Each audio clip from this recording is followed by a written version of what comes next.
दोस्तों, शायद आज देश के प्रजातंत्र के इतिहास में सबसे दुखद दिन है।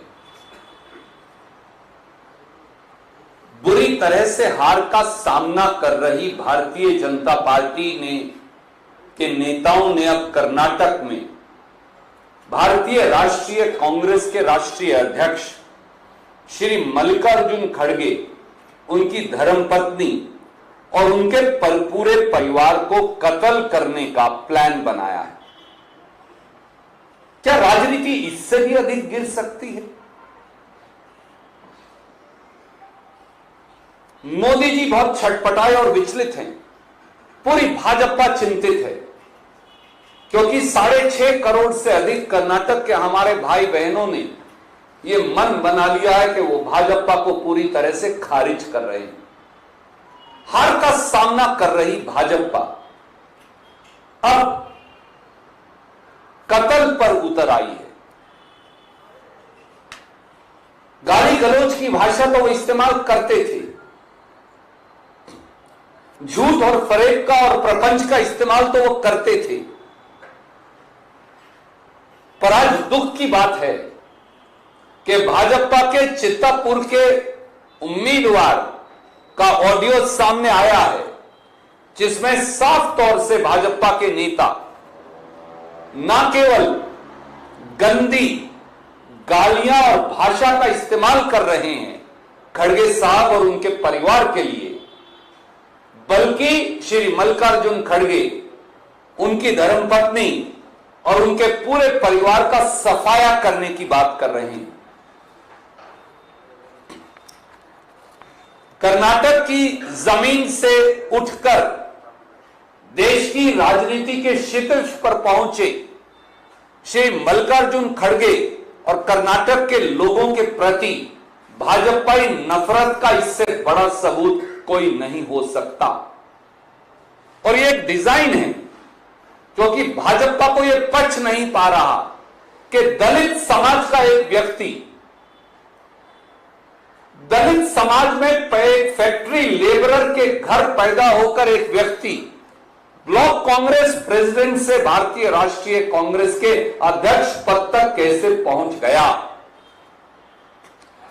कर्नाटक के लोगों के प्रति भाजपा के नेतृत्व की नफरत, कर्नाटक के लोगों के प्रति, खासतौर से दलितों और पिछड़ों के प्रति भाजपा की नफरत का इससे बड़ा सबूत क्या हो सकता है।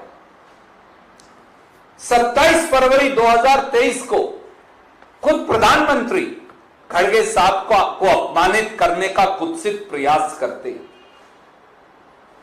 2 मई 2023 को केवल चंद दिन पहले भाजपा के विधायक और भाजपा के महासचिव मदन दिलावर ने खड़गे साहब की मौत की भविष्यवाणी कर दी। और अब भाजपा के कर्नाटक के नेता श्री मल्लिकार्जुन खड़गे उनकी पत्नी और उनके परिवार को कत्ल करने का, सफाया करने का प्लान बना रहे हैं और ऑडियो पर उनकी रिकॉर्डिंग आपके सामने। साथियों, भाजपा और प्रधानमंत्री की फ्रस्ट्रेशन हम सब देख रहे हैं। वो आए दिन एक मनगढ़ंत कहानी घड़ते। वो ये नहीं बता रहे कि कर्नाटक के लोगों के लिए क्या करेंगे, वो पूरी दुनिया की बात करेंगे, कर्नाटक की बात नहीं करते क्योंकि कर्नाटक में 40% कमीशन की हिंदुस्तान की सबसे भ्रष्ट सरकार को लेकर उनके पास कोई जवाब नहीं।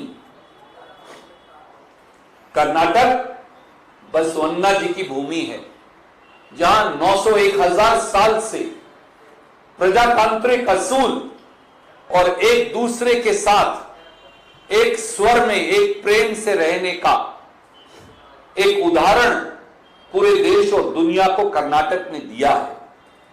आज उसी कर्नाटक की सत्तासीन भाजपा सरकार के नेता भारतीय राष्ट्रीय कांग्रेस के अध्यक्ष, उनकी धर्मपत्नी और उनके पूरे परिवार का कत्ल करने का प्लान बनाए। इससे दुखद, इससे घृणापूर्ण बात क्या हो सकती है। हां, आज भी मौनी बाबा श्री नरेंद्र मोदी जी मुख्यमंत्री बसवराज बोम्मई जी, कर्नाटक की पुलिस और चुनाव आयोग चुप रहेगा, क्योंकि उन्हें भाजपा का कत्ल करने का अपराध भी नजर नहीं आता। कर्नाटक के भाई बहनों से हम केवल ये कहेंगे कि ये षड्यंत्र मल्लिकार्जुन खड़गे जी के खिलाफ नहीं, ये 6.5 करोड़ कर्नाटक के भाई बहनों के खिलाफ है। ये उनकी अस्मिता और स्वाभिमान का कत्ल करने का षड्यंत्र है, और इस षड्यंत्र का आज पर्दाफाश हो गया। वोट की चोट से इसका जवाब दीजिए। I will now request my colleague Pawan ji to once again play the audio and then we'll take questions. We'll take.